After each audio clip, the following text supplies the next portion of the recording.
All right, let's get right into something that might just change how you think about, well, thinking. We're looking at a groundbreaking idea called the cognitive channel. And what it does is take information theory, the stuff that runs our digital world, and apply it to our own minds. The core idea? Your conscious attention isn't this infinite magical thing. Nope. It's a communication channel with a hard physical speed limit. So, what is that speed limit? Get ready for this. Your senses right now are taking in a flood of data. We're talking about a billion bits every single second. But your conscious mind, the part of you that's actually listening and processing this, can only handle about 10 bits per second. That's right, 10.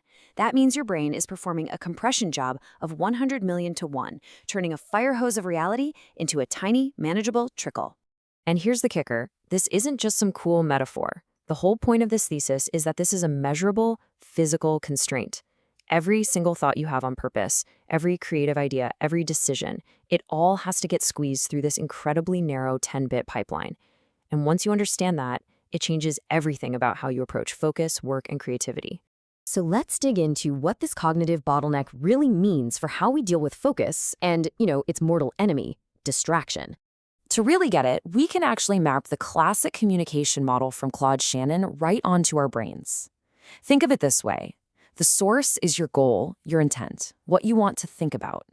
The transmitter is your focus, the mechanism that sends that signal. And the channel, well, that's your conscious processing itself, that tiny 10-bit pipe we're talking about.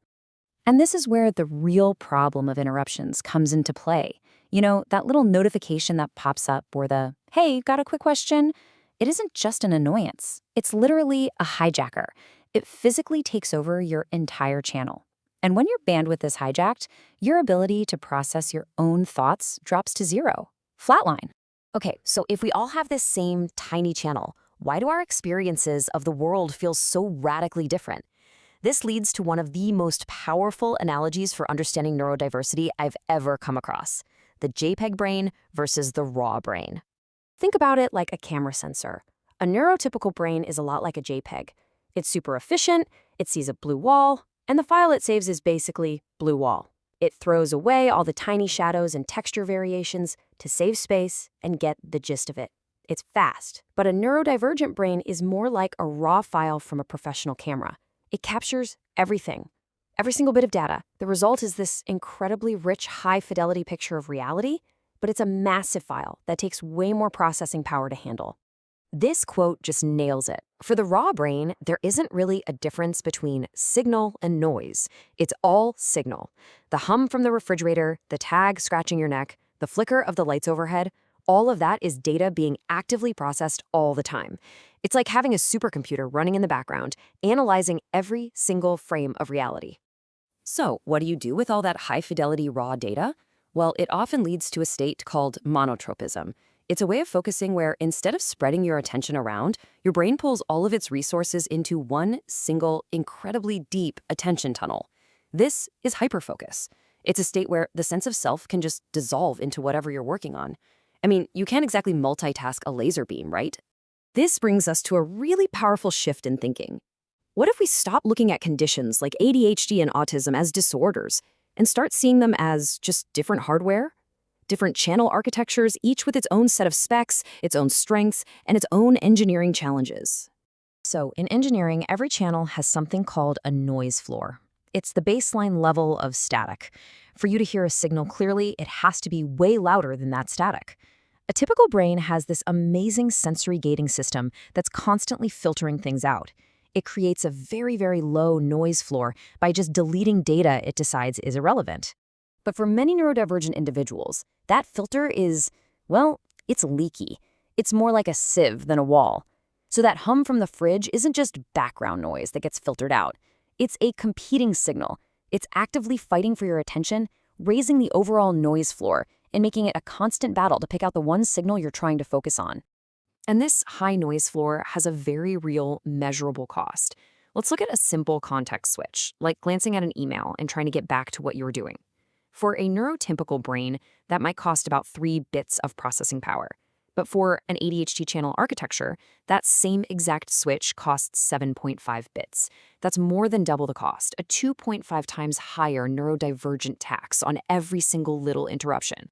So when we put it all together, we can see autism and ADHD as two distinct architectures. You could view autism as having this incredible enhanced pattern recognition system. It's taking all that raw data and processing it to find deep underlying structures, like a supercharged compression algorithm. This is a massive strength in fields built on logic and patterns, but it can make the chaotic, unpredictable nature of social stuff really costly. ADHD, on the other hand, can be seen as a system that's constantly managing a higher noise floor, always working a little harder to boost that signal-to-noise ratio. And here's the logical conclusion. If you're running a high-bandwidth sensory system through a low-bandwidth conscious channel, just trying harder is never going to work. You have to stop being a user and start being an engineer of your own cognitive environment. You have to protect your bandwidth. To do that, we have to talk about entropy. It's really just a fancy word for surprise or unpredictability. And our brains are basically prediction machines that absolutely hate surprises. This is why things like routines are so calming.